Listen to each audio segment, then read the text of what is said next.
1장입니다. 누가복음 1장 26절에서 33절 말씀. 제가 가지고 있는 성경 신약 성경 86쪽쯤에 있습니다. 누가복음 1장 26절에서 33절 말씀입니다.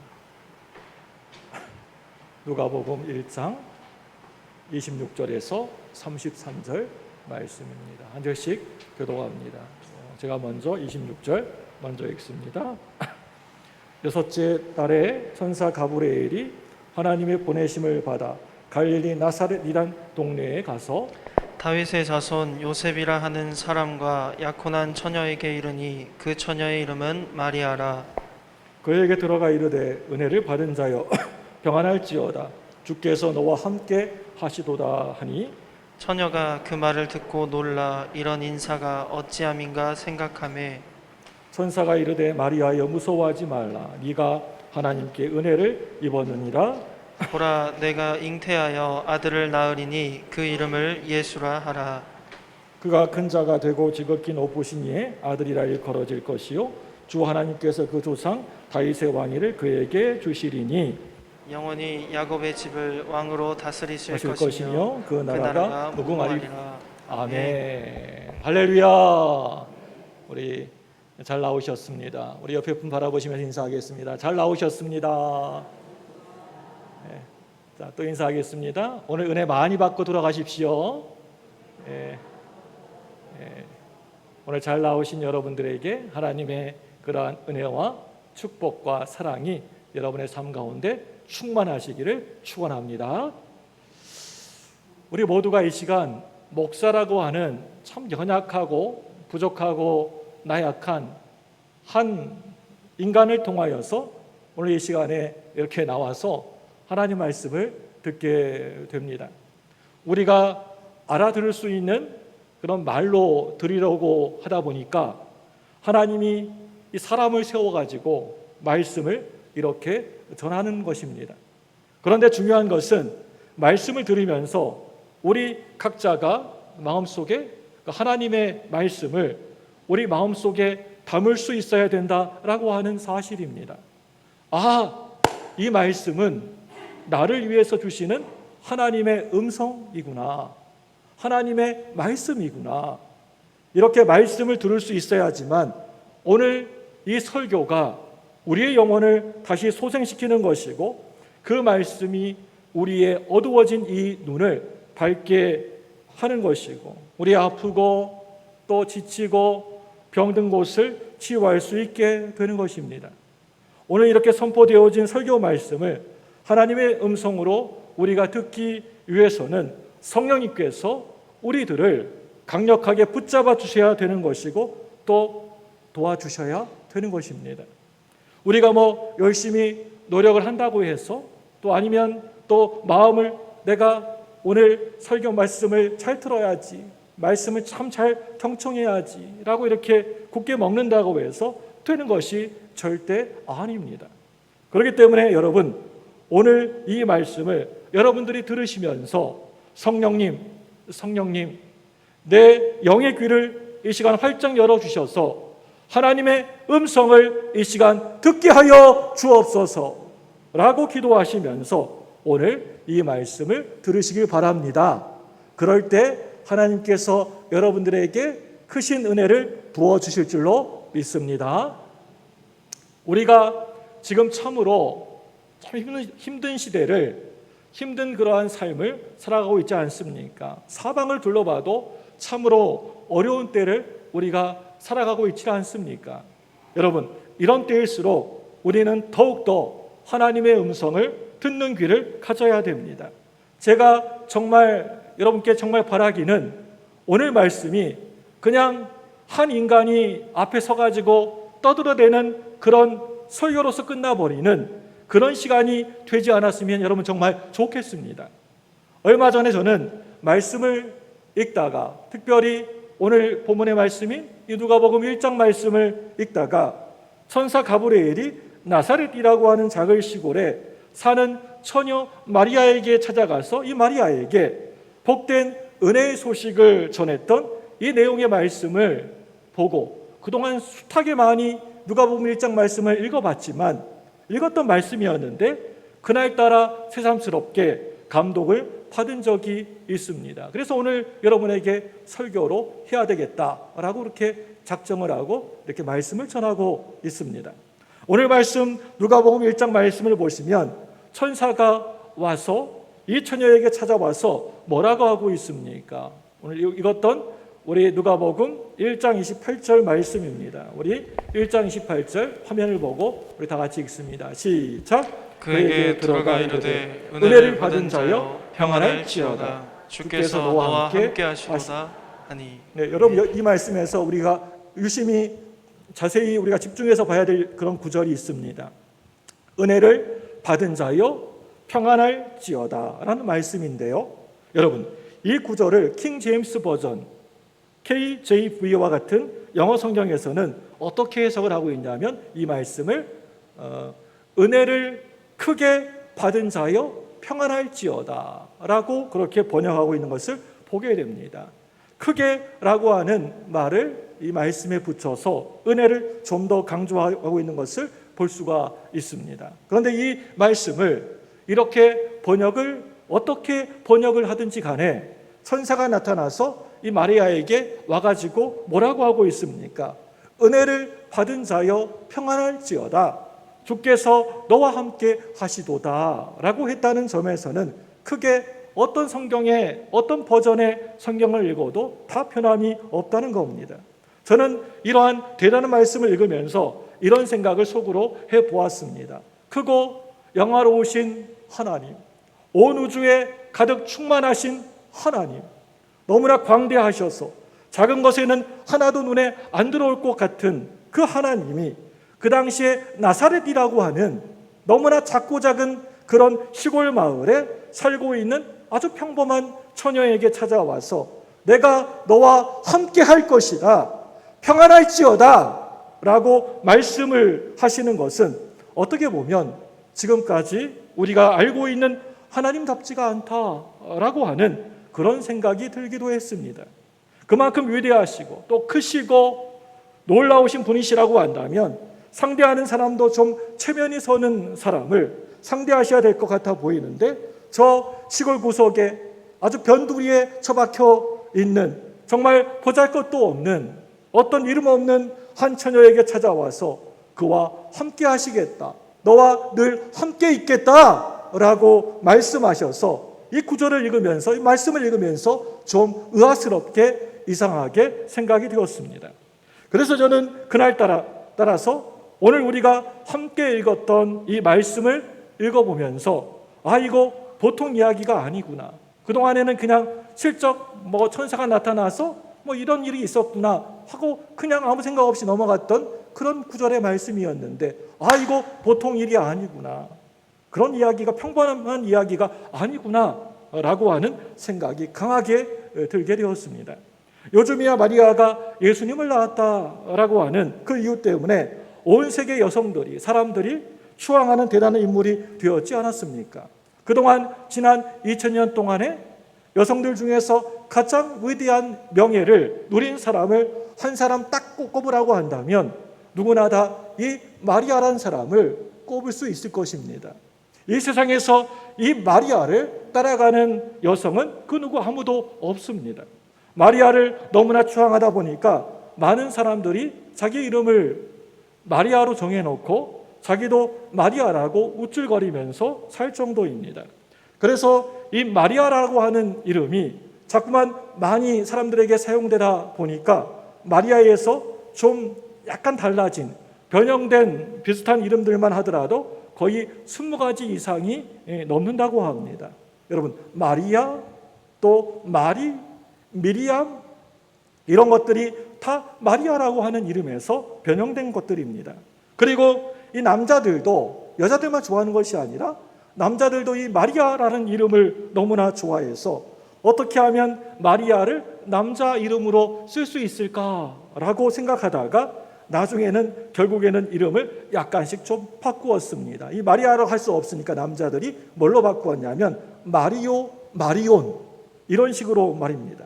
이렇게 많은 사람들이 마리아라고 하는 이 이름을 자연스럽게 자기 이름으로 사용하는 것만 우리가 보더라도 오늘 말씀에 등장하는 이 마리아가 얼마나 위대하고 대단한 인물인지를 잘 알 수가 있습니다.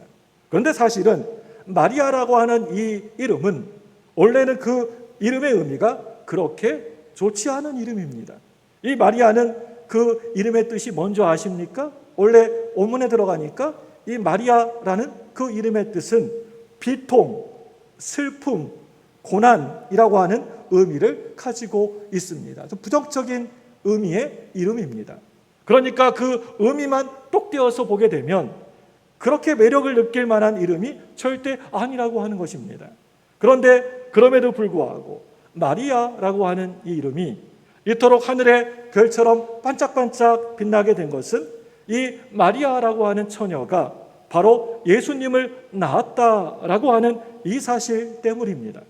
만약에 천사 가브리엘이 오늘과 같이 이렇게 이름 있고 유명해진 마리아를 찾아와서 하나님이 함께 하신다라고 말했다고 한다면 우리들 마음에 좀 차라리 수긍이 갈 만도 했을 것입니다.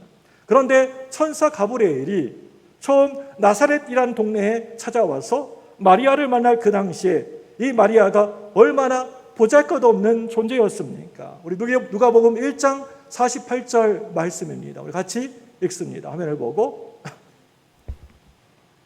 48절 1장 48절 시작. 그의 요종의 비천함을 돌아보셨습니다. 보라 이제 후로는 만세의 날을 복이 있다 일컬으리로다. 아멘. 여러분, 이 말씀을 보시면 마리아는 자기 자신을 일컬어서 뭐라고 이렇게 부르고 있습니까? 자기 자신을 어떻게 소개하고 있습니까? 비천한 여자, 비천한 계집이라고 부를 정도로 너무나 별 볼 일도 없고 하찮은 그런 존재였습니다.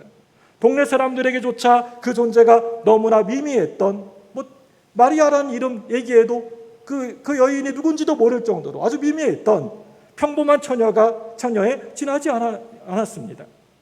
더욱이 마리아가 태어나서 자랐던 이 나사렛이라고 하는 이 동네는 그 당시에 이스라엘 유대나라 마을 중에서도 가장 후진 마을이 아닙니까? 우리 예수님이 이 나사렛이라고 하는 이름을 달고 나사렛 출신 예수라고 하는 그 딱지 때문에 얼마나 주변에 있는 사람들에게 많은 멸시를 당하고 또 불신을 당했는지 우리는 잘 알고 있습니다. 마리아는 나사렛이라고 하는 그리 유명하지도 않고 좋지 않은 동네 출신에다가 그리고 그곳에서도 이제 곧 내일 모레면 목수일을 자기 천직으로 알고 있는 어떤 총각하고 결혼하게 되었다는 처녀이었기 때문에 비천한 계집이라고 하는 이 말은 결코 틀린 말이 아니라고 생각됩니다. 아주 옛날이나 또 지금 현재 지금이나 날마다 못질이나 대패질 해가면서 먹고 살아야 되는 직업을 가진 사람이 세상에서 유명할 리가 없습니다. 그리고 그런 남자에게 시집을 가는 여자가 그리 대단한 것이 여러분 뭐가 있겠습니까? 다른 사람들이 흔히들 말하는 것처럼 그런 그저 여자로 태어나서 이제 나이가 다 돼서 차가지고 어떤 남자에게 시집 가게 되고 시집 가서 살다가 보니까 자식도 낳게 되고 또 자식을 기르다가 그냥 그 일생을 그냥 끝마치게 되는 그런 평범한 운명을 가진 여자였던 것입니다. 그런데 여러분, 그 크고 광대하시고 거룩하시고 정말 너무나 존귀하신 그 하나님께서 그런 비천한 낮고 낮은 어떤 한 여자를 눈여겨 바라보시면서 뭐라고 그 여자에게 말씀하고 계십니까? 마리아야, 너야말로 은혜를 입은 자니라. 내가 너와 늘 함께 하겠다라고 말씀하고 있습니다. 아주 보잘것없고 하찮은 여자에게 하나님께서 이런 엄청난 말씀을 하고 계시는 것입니다. 여러분, 이것이 어떻게 아무 일도 아니고 사소한 일이라고 할 수가 있겠습니까? 그래서 저는 이 말씀을 읽으면서 세상스럽게 이거 참 대단한 일이구나 라고 생각을 하게 되었던 겁니다. 여기에서 우리는 하나님의 은혜의 파격성을 다시 한번 보게 됩니다. 우리가 은혜, 교회 가서도 은혜, 아니면 집에서도 은혜, 또 우리가 사람 만날 때에도 은혜, 이 은혜라는 말 자주 이야기하지 않습니까? 그렇다면 여러분, 우리가 자주 하는 이 은혜가 도대체 과연 무슨 뜻입니까? 무슨 말입니까? 격에 전혀 안 맞는 대우를 하는 것이 그게 바로 은혜입니다. 하나님이 바라보셨을 때 우리가 격에 아주 잘 맞아가지고 하나님이 그렇게 잘 봐주셨다고 한다면 그것은 진정한 은혜가 아닌 것입니다. 우리가 아무리 봐도 잘난 것도 없고 또 이름도 없고 그렇다고 우리의 가정이, 우리의 가문이 그렇게 좋은 것도 아니고 선한 것도 아니고 무슨 공로를 세운 것도 아니고 하나님 마음에 쏙 드는, 하나님 마음을 기쁘시게 하는 쏙 드는 아주 특별한 일을 한 것도 아닌데 하나님이 이 모든 자격 없는 것들을 다 무시해버리고 바라보지도 않으시고 무조건 사랑하게 해주셨기 때문에 그것이 바로 은혜라고 하는 것입니다. 그게 바로 여러분 파격적인 은혜인 것입니다. 오늘 이 마리아에게 임한 그 은혜가 바로 이런 하나님의 파격적인 은혜였다는 것입니다. 하나님은 이러한 파격적인 은혜를 이 마리아에게 주신 것입니다. 여기에서 우리가 오해하지 말아야 될 것이 한 가지 있습니다. 흔히들 우리는 마리아가 예수님을 잉태하여서 낳을 여자였기 때문에 하나님이 마리아에게 찾아가가지고 내가 너와 함께하리라 라고 말씀하는 것이 아닐까라고 그렇게 생각하기가 쉽습니다. 근데 여러분, 오늘 말씀을 여러분 천천히 가만히 한번 살펴보시고 읽어보시기 바랍니다. 마리아가 예수님을 낳을 처녀이기 때문에 하나님이 이 마리아에게 어느 날 찾아오셔서 내가 너와 함께한다 라고 말씀한 것이 절대 아니라고 하는 것입니다. 하나님은 벌써 오래전부터, 만세전부터 어떻게 생각하면 마리아가 이 세상에 태어나기 전에서부터 마리아의 신분 여하를 막론하고 이 마리아가 어떤 사람이고 어떤 동네에 또 무슨 일을 하는지 간에 모든 것을 다 막론하고 이 마리아를 아셨고 사랑하셨고 이 마리아와 함께 하셨을 뿐만이 아니라 지금도 마리아와 함께 여전히 계신다라고 이야기하고 있는 것입니다. 여러분 믿습니까? 정말 믿어지십니까? 이것이 파격적인 우리 하나님의 은혜인 것입니다. 오직 우리 기독교만이 이런 은혜를 이야기하고 강조하고 있는 것을 보게 됩니다. 여러분이 불교나 아니면 천주교 가보십시오. 이런 은혜를 절대 결코 강조하지 않습니다. 우리 기독교만 이 은혜, 하나님의 은혜를 강조합니다. 하나님만이 이런 은혜를 우리에게 늘 베풀어 주십니다. 언젠가 영국에서 비교 종교학을 연구한 학자들이 한 자리에 한 시간에 다 모여서 수련회를 한 일이 있었다고 합니다. 비교 종교학이라고 하는 것은 기독교, 불교, 이슬람교, 힌두교 이런 종교들을 다 함께 놓고 서로 이 종교들을 비교하면서 연구하는 학문이 비교 종교학입니다. 저도 신학교 때 이 과목을 배웠습니다. 그러니까 이것은 무슨 예수 믿는 사람도 연구할 수 있는 학문이고 또 예수를 안 믿는 사람도 연구할 수 있는 그러한 학문입니다. 이 비교 종교학을 전공한 학자들이 다 한 자리에 모였으니 얼마나 요란스럽고 시끌벅적했겠습니까? 그 시간 모인 이 사람들의 연구 과제는 기독교가 다른 종교에 비하여서 독특한 것이, 특별한 것이 무엇이냐라고 하는 것을 분명하게 규명하는 것이었습니다. 그래서 다양한 종교에 대하여서 깊은 조예를 가지고 있는 학자들이 다 모여서 기독교만이 가지고 있는 독특한 특별한 교리가 무엇인가를 놓고 열띤 논쟁을 서로 벌이게 되었습니다. 우리 기독교에서는 하나님이 사람이 되셨다라고 하는 의미인 성육신, 인카네이션, 성육신이라고 하는 도리를 중요하게 여기지 않습니까? 하나님이 사람이 되셔서 사람의 몸을 입고 이 땅에 내려오셔서 이 세상 가운데 오신 그 사건이 너무나 우리 기독교에서 중요하지 않습니까? 여러분, 하나님이 사람이 되셨으니 이 얼마나 대단한 일입니까? 우리는 흔히들 이것이 우리 기독교만이 가지고 있는 독특한 교리라고 생각하기가 쉽습니다. 그런데 비교 종교학자들의 말에 의하면 신이 사람이 되었다라고 하는 이야기는 내용이 서로 조금씩 다를 뿐이지 다른 종교에서도 이런 이야기가 많이 있다고 합니다. 그러니까 꼭 기독교만이 하나님이 사람이 되었다라고 주장하는 것은 아니라고 하는 말입니다. 저와 여러분들이 분명히 믿고 있는 것처럼 예수님은 십자가에 죽은 지 그 무덤에서 사흘 만에 살아나셔서 부활하셨습니다. 이것은 여러분 기독교의 중심이고 기독교의 핵심이고 기독교의 생명이라고 할 수가 있습니다. 그런데 이 비교 종교학자들에 따르면 기독교 말고도 신이 죽었다가 다시 살아났다라고 하는 이야기를 하는 그런 종교가 많다고 합니다.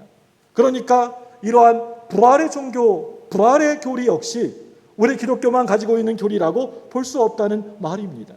이런 식으로 거기에 모인 사람들이 여러 주제를 놓고 티격태격 서로 토론을 벌이고 있었습니다. 그때 C.S. 루이스라고 하는 캠브리지 대학의 유명한 예수 잘 믿는 교수가 그 토론의 장소에 들어왔습니다. 이 C.S. 루이스가 그 사람들에게 이렇게 물었습니다. 도대체 여러분들은 무엇을 가지고 그렇게 토론을 하고 있습니까? 그러니까 이렇게 이야기를 하는 겁니다. 기독교가 다른 종교에 비해서 독특한 게 무엇인가를 가지고 우리가 지금 토론하고 있습니다. 그런데 아직 답을 얻지 못했습니다. 그러자 이 C.S. 루이스가 그 이야기를 듣고 이렇게 대답을 했다고 합니다. 그건 너무나 쉬운 문제인데요. 기독교가 다른 종교와 다른 것이 있다고 한다면 있다는 것을 단 한마디 말로 요약할 수 있습니다. 그것은 바로 은혜입니다. 하나님의 은혜입니다. 은혜가 기독교의 독특한 특별한 특징입니다. 라고 루이스가 얘기했습니다. 거기에 있던 사람들은 이러한 루이스의 말을 놓고 다시금 열띤 토론을 벌이게 되었습니다. 그리고 결국에는 그 사람들 모두 과연 은혜가 기독교만이 갖고 있는 독특한 교리라고 하는 결론을 내렸다고 합니다. 여러분 그렇습니다. 우리 기독교만이 은혜를 갖고 있습니다. 아무런 조건도 없이 아무런 조건도 요구하지 아니하고 하나님께서 우리에게 먼저 다가오시고 먼저 찾아오셨다니 이 얼마나 굉장한 은혜입니까? 아무런 조건도 달지 않고 오직 믿기만 하면 우리가 예수님을 믿기만 하면 영생을 주시겠다라고 약속하시니 여러분 얼마나 대단한 은혜입니까? 이것은 오직 기독교만이 가지고 있는 은혜입니다. 마리아와 같은 너무나 낮고 비천한 여자에게 찾아오셔서 내가 너와 함께 하겠다라고 말씀하시는 그런 은혜는 다른 종교에서는 정말 상상하지도 못하는 은혜입니다. 우리가 죄인 중에 죄인이고 죄인 중에 괴수임에도 불구하고 예수님의 그 보혈의 피로 우리의 모든 죄를 다 깨끗하게 씻어주시고 무조건 자기 자녀로 삼아주셨다니 이 얼마나 여러분 대단한 은혜입니까? 이런 은혜는 오직 우리 기독교만이 가지고 있는 겁니다. 불교에서 가르치는 소위 열반에 이르는 8개의 길이라든지 힌두교의 인과응보의 교리라든지 또 유대교에서 가르치는 율법이라든지 또 이슬람교가 이야기하는 계율이라든지 이런 것들 안에는 은혜라고 하는 것이 전혀 없습니다. 이 모든 것들을 구원을 얻기 위하여서 사람이 애를 쓰고 노력을 하고 그렇게 해야 된다고 가르치고 있습니다. 인간에게 스스로 구원을 쟁취하라, 구원을 얻으라고 가르치고 있습니다. 그런데 하나님이 직접 찾아오셔서 하나님이 손수 구원해 주시고 인간의 그 어떤 노력도 요구하지 아니하시는 이런 은혜는 다른 종교에는 절대 없다는 겁니다. 그렇기 때문에 오늘 마리아에게 찾아오셔서 은혜를 받은 자여 평안할지어다 주께서 너와 함께 하시도다 라고 말씀하시는 이 은혜, 이것은 오직 하나님만이 주시는 은혜인 줄로 믿습니다. 할렐루야! 여러분, 그런데 이 은혜를 마리아만 받는 것입니까? 딱 한 사람이 마리아만 받고 누리는 것입니까? 이 은혜를? 저는 오늘 누가복음 1장 말씀을 읽으면서 다시 한번 확신을 하게 되었습니다. 마리아를 보면서 확신을 하게 되었습니다. 이처럼 비천하고 하찮은 마리아를 아시는 하나님이었다면 오늘 나를 아시는 것도 그거 틀림없다. 그렇게 초라한 여자에게 하나님의 은혜를 베푸셔서 함께 하셨다고 하신다면 그 하나님이 나와 함께 하시는 것도 틀림없는 사실이다. 저는 오늘 이 마리아를 가만히 보면서 이 사실을 다시 한번 확인하면서 감격할 수 있었습니다. 여러분들도 다들 마찬가지라고 생각됩니다. 마리아를 찾아오셔서 내가 너와 함께 하겠다. 내가 너와 늘 함께 있겠다 라고 하시던 그 하나님이 바로 다른 사람이 아니고 다른 그런 신이 아니고 바로 우리 하나님이시고 우리와 함께 하시는 분이신 줄로 믿으시기를 바랍니다. 오늘 우리도 이와 같은 이 하나님의 이 넘치는 하나님의 은혜를 다들 체험할 수가 있으십니다. 우리는 모두 마리아처럼 특별한 사람이 특출난 사람이 다 아닙니다. 다들 평범한 사람들입니다. 물론 이 가운데에는 꽤 유명하신 분들도 가끔씩은 계시긴 하시겠지만 그런 분들은 소수에 지나지 않습니다. 저 같은 사람은요, 교회 주변길을 그냥 하루 종일 빙빙 돌아가고 저기에 마트에 가고 또 아니면 이렇게 학동까지 왔다 갔다 하루 종일 걸어 다녀도 저를 알아보는 사람이 한 사람도 아무도 없을 때도 있습니다. 그만큼 우리는 별것도 아닌 존재들입니다. 너무나 평범한 사람들입니다. 그리고 돈 많은 부자들도 아닙니다. 그렇다고 무슨 우리의 가문이 좋은 것도 아닙니다.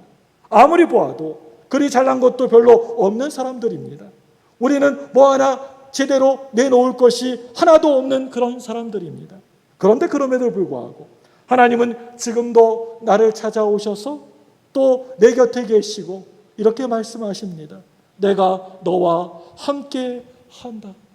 내 곁에 오셔서 나를 찾아오셔서 내가 찾아간 것도 아니고 하나님이 직접 나를 찾아오셔서 말씀하십니다. 내가 너와 늘 함께 한다라고 말씀하십니다. 그런데 우리가 험한 인생의 파도가 쉴 새 없이 몰아치는 망망대해와도 같은 이 세상에 우리가 살다 보면 하나님이 나와 늘 함께 하신다라고 하는 이 믿음을 끝까지 붙들고 지키기가 얼마나 어려운지 우리는 이미 살아가면서 체험적으로 다들 잘 알고 있습니다. 어떤 면에서 하나님이 나와 함께 하신다라고 하는 이 믿음이 자꾸만 어느 순간에는 이리저리 흔들리는 것은 우리가 신앙생활을 하는 과정에서 가장 뛰어넘기 어려운 장애물이라고 할 수가 있습니다. 좀 더 심한 경우에는 하나님이 계시다고 하신다면 하나님이 어디에 계시냐? 분명히 하나님은 살아계신다. 앞에 있는 조목사가 매 설교 시간마다 하나님은 살아계십니다. 하나님은 살아 역사하십니다. 라고 침을 튀어가면서 큰 목소리로 설교하고 하는데 하나님이 과연 어디에 계시냐? 어디에 계시는 거냐?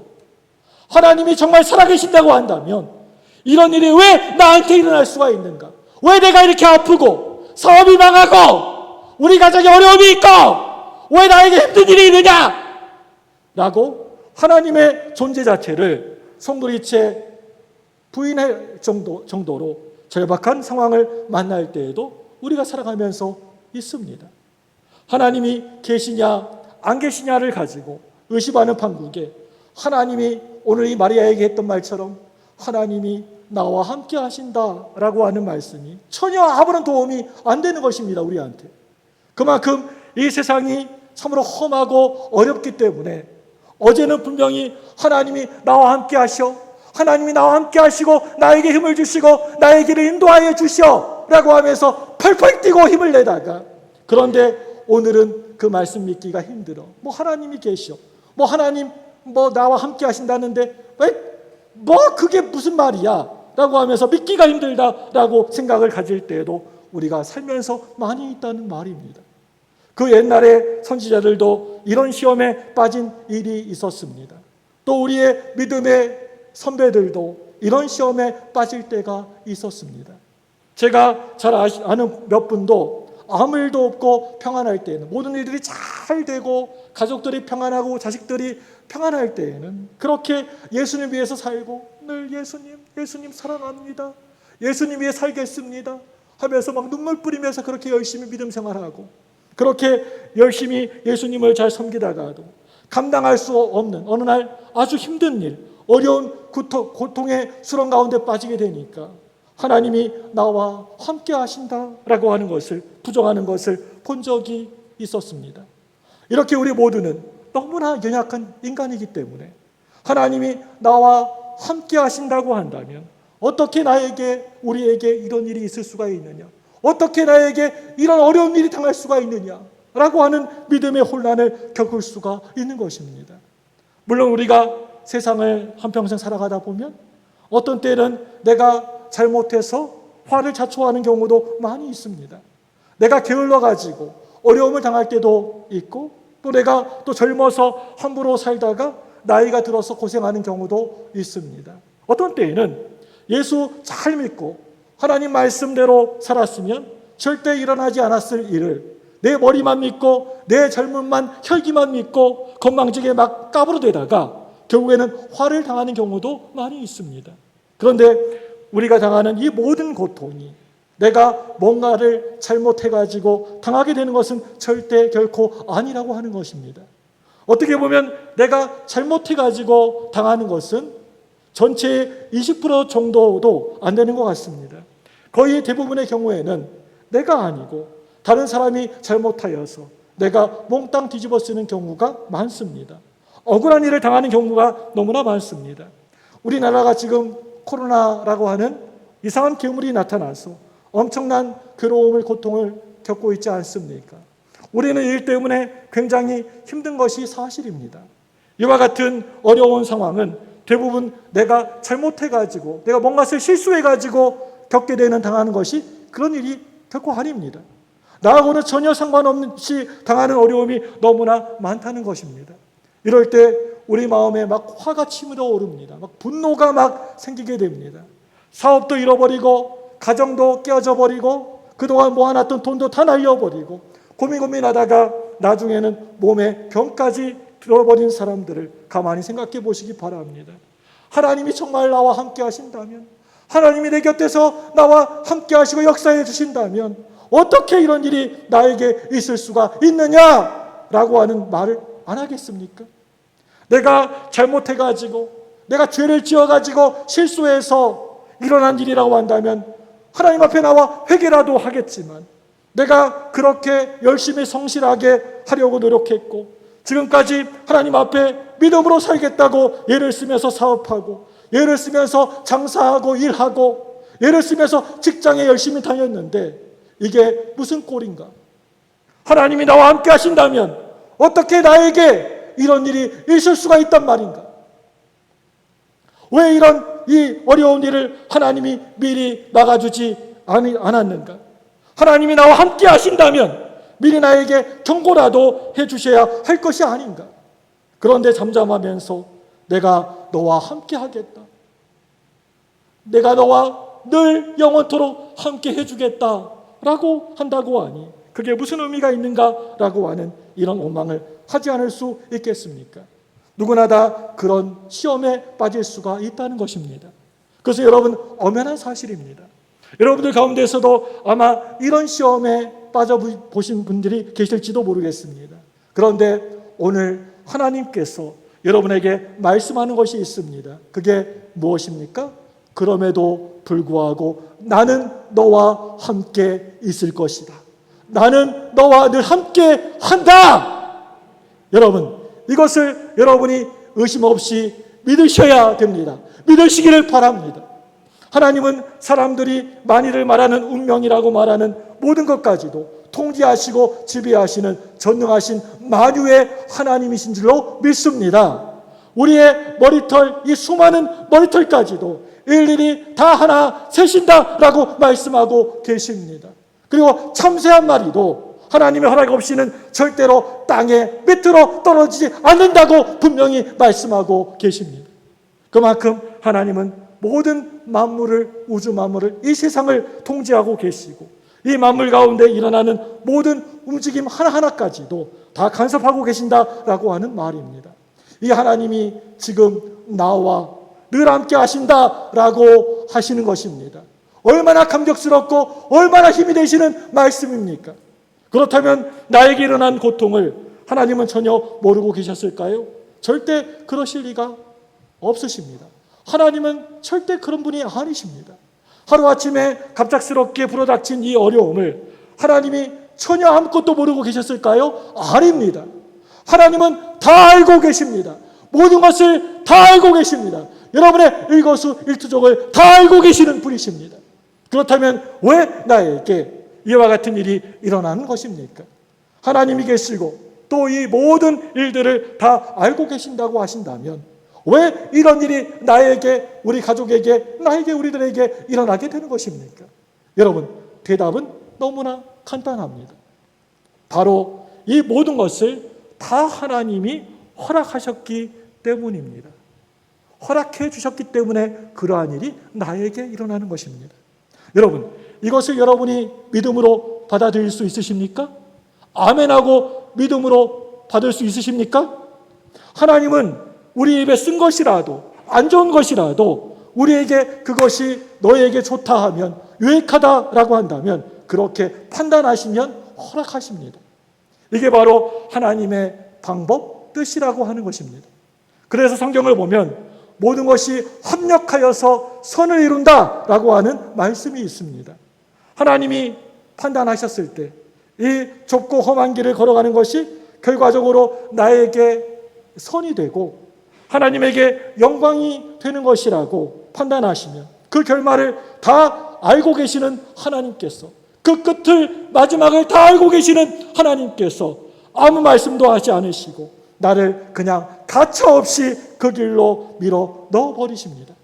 밀어 넣으면서도 미안하다, 아이고 어찌했을까, 아이고 어떻게 살까 하면서 미안하다라고 하는 말씀도 안 하십니다. 그리고 마지막이 이렇게 될 것이라고 하는 암시도 하나도 안 주십니다. 그냥 무조건 그 절벽 가운데에서 구렁텅이로 그냥 밀어 넣어 버리시는 것입니다. 그리고는 가만히 계십니다. 아무것도 안 하시고 가만히 바라보고 계시고 아무것도 안 하시고 바라보고 계십니다. 하나님은 우리에게 선이 되지 아니하고 우리에게 복이 되지 않는 일은 일절 허락하지 않으신다는 말씀입니다. 왜 그런 것입니까? 하나님이 나와 오늘 이 마리아에게 말했던 것처럼 나와 늘 함께 하시기 때문에 그렇습니다. 그렇기 때문에 나에게 일어나는 모든 것은 하나님의 허락과 함께 일어나는 것입니다. 저는 그것을 분명히 믿고 있습니다. 우리 교회 안에서 참으로 고통스럽고 힘든 일을 당한 가정이 있습니다. 이런 일이 그냥 아무 의미 없이 그냥 우연찮게, 그냥 자연스럽게 우연히 일어났을까요? 제가 성경적으로 이 시간 말씀을 드리자면 하나님께서 그러한 사건을 허락하셔서 그러한 일이 일어나게 된 것입니다. 그 이유는 그러한 사건이 그 가정에 또 그 사람에게 선이 되고 복이 된다라고 하나님이 판단하셨기 때문에 그러한 일이 일어나게 된 것입니다. 여러분, 이것을 여러분 분명히 믿으시기를 바랍니다. 왜요? 하나님이 그 가정과 그 사람과 늘 함께 하시기 때문에 그러신 것입니다. 여러분, 모든 것을 다 알고 계시는 그런 하나님이신데 잠깐 낮잠 자시느라고 모르고 계시는 사이에 그런 사건이 일어났다라고 말할 수가 있겠습니까? 그것은 있을 수가 없는 이야기입니다. 그렇기 때문에 하나님이 허락하신 이상 그것은 우리에게 선이 되고 하나님께 영광이 된다라고 하는 사실을 여러분 믿으시기를 바랍니다. 여러분, 성경의 창세기에 요셉이라는 사람을 보시기 바랍니다. 형들이 그 어린 나이에 요셉을 질투하고 미워해서 결국에는 노예로 팔아먹지 않습니까? 그런데 요셉의 별명이 무엇인지 아십니까? 요셉 별명이 임마누엘입니다. 요셉의 기사를 보면 중요한 순간순간마다 하나님께서 꼭 말씀하시는 한마디의 말이 있습니다. 말씀이 있습니다. 그것은 여호와께서 그와 함께 하시느니라. 여호와께서 그와 함께 하시느니라 라고 하는 말씀입니다. 그렇기 때문에 요셉은 별명이 임마누엘입니다. 하나님이 함께 하신다. 그렇다면 우리에게 자연스럽게 이런 의문이 생기게 됩니다. 하나님께서 이 어린 요셉에게 함께 하셨다면 형들이 아주 잔인하게 그 동생을 노예로 팔아먹는 바로 그 자리에서 왜 하나님은 아무것도 안 하시고 침묵만 하고 계셨는가? 왜 가만히 계셨는가? 하나님은 그때 무엇을 하고 계셨다는 말인가? 형이여 살려다오, 살려다오, 잘못해서 나를 제발 좀 살려다오 하면서 부르짖으면서 몸부림을 치는 동생을 불에다가 끌어내어서 눈 하나 깜짝하지 아니하고 노예로 팔아먹었을 때 하나님은 도대체 과연 무엇을 하고 계셨느냐, 무엇을 하셨느냐라고 하는 말입니다. 아무것도 하지 않으셨습니다. 침묵만 하고 계셨습니다. 그런데 그 모든 하나님의 침묵에도 불구하고 성경은 아주 분명히 대답하고 있습니다. 여호와께서 그와 요셉과 함께 하시느니라.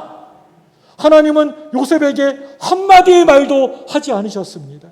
15년 동안이나 왜 요셉이 그런 일을 당해야 되는지 단 한마디도 성경 어디를 봐도 한마디의 말씀도 하지 않으셨습니다. 그런데 15년이 지났는지 20년이 지났는지 드디어 요셉은 스스로 하나님의 뜻과 섭리를 발견하게 됩니다.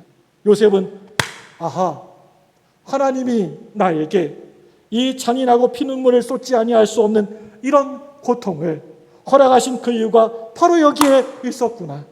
하나님 감사합니다. 하나님을 내가 찬양합니다. 하나님 고맙습니다. 라고 하는 사람으로 완전히 바꾸어지지 않았습니까? 창세기 50장 20절 말씀입니다. 우리 화면 보고 같이 읽습니다. 같이 읽겠습니다. 시작. 당신들은 나를 해하려 하였으나 하나님은 그것을 선으로 바꾸사 오늘과 같이 많은 백성의 생명을 구원하게 하시려 하셨나니. 아멘. 이 말을 좀 더 쉽게 요즘 말로 바꾸어서 이렇게 말씀을 드리면 이런 말입니다. 형들이여, 당신들은 나를 해하려고 했고 사실 많은 해를 나에게 끼쳤습니다. 그런데 이제 와서 보니 그것은 다 하나님께서 그 악을 선으로 바꾸어 주셔서 나도 살고 형들도 살도록 하기 위해서 작정하셨던 일이셨습니다. 이 모든 것이 다 하나님께서 허락하셨던 일이셨습니다. 여러분, 어떻게 이런 일이 일어날 수 있었습니까? 다른 것이 아니라 하나님이 이 요셉과 늘 함께 하셨기 때문이었습니다. 그렇기 때문에 우리에게도 하나님께서 그렇게 해 주실 줄로 믿습니다. 우리가 살아가면서 한동안은 우리가 하나님의 뜻과 계획이 그게 무엇인지 잘 몰라서 이리저리 어떻게 해야 될지를 몰라 헤맬 수도 있습니다. 요셉이 1년, 2년도 아니고요. 무려 15년 동안이나 이리저리 헤매고 다녔던 것을 우리가 성경을 통해서 보게 됩니다. 우리도 왜 우리가 살아가면서 자꾸만 나한테 힘든 일이 생기고 이렇게 참 감당하기 어려운 그런 힘든 일, 어려운 일이 생기게 되고 또 실패를 하게 되는지, 또 왜 이렇게 내 생활이 갑자기 이렇게 힘들고 어려워지는지, 왜 이렇게 직장을 얻지 못해가지고 많이 방황을 해야 되는지 엄청 헤맬 수가 있다는 겁니다. 일하는들 만날 때 기도를 하려고 해도 또 이렇게 집에서 교회에 나와서 기도하려고 해도 기도가 잘 나오지가 않습니다. 막 이렇게 뭔가 구하고 싶은데도 너무나 힘들기 때문에, 너무나 그렇기 때문에 기도가 제대로 나오지가 않습니다. 하나님 하나님 하고 울며불며 부르짖다가도 갑자기 속에서 막 열불이 막 납니다. 그런데 그럼에도 불구하고 하나님이 이런 일을 나에게 허락하신 데에는 분명히 하나님의 깊고 선한 뜻이 있다라고 하는 믿음을 절대 놓쳐서는 안 됩니다. 이것이 바로 우리의 소망이고 생명입니다. 이 고난이 나중에는 축복으로 바뀌어진다라고 하는 믿음을 여러분 꼭 가지시기를 바랍니다. 왜냐하면 하나님이 나와 늘 함께 해주시기 때문입니다. 믿습니까? 사랑하는 여러분들에게 여러 가지 어려운 고통이 있을지도 모르겠습니다. 지금 말씀은 안 하지만은 너무나 힘들고 어려운 가운데 그 길을 걸어가고 계신 분들도 있는 줄로 압니다. 또 앞으로 우리가 살아가면서 정말 생각지도 못한 너무나 힘들고 고달픈 삶이 수도 없이 나에게 내 앞에 많이 찾아올지도 모릅니다. 그런데 그 어떤 상황을 내가 만나게 되더라도 하나님이 나와 늘 함께 하신다는 것을 절대 여러분 의심하지 마시길 바랍니다. 내가 어려우면 어려울수록 또 살아가면서 힘들면 힘들수록 하나님께 여러분 이렇게 고백하시기를 바랍니다. 그럼에도 불구하고 하나님은 나와 함께 하신다. 나와 함께 하신 하나님이 허락하셨기 때문에 내가 이런 고통을 당하고 있는 것이다. 하나님이 허락하신 그런 고통이라고 한다면 여기에는 분명한 하나님의 뜻이 있다. 여기에는 복이 숨어 있다. 그렇기 때문에 끝까지 기다리면 하나님이 이 고난을 통하여서 나를 분명히 반드시 그 언젠가는 축복해 주실 것이다. 하나님이 영광을 받으실 것이다. 사랑하는 여러분들, 여러분들이 이런 고백을 쉼없이 포기하지 않고 하신다면 하나님이 그 언젠가는 하나님의 때가 되면 그 믿음대로 반드시 응답해 주실 줄로 믿습니다. 이 시간에 우리 합심해서 기도하기를 원합니다.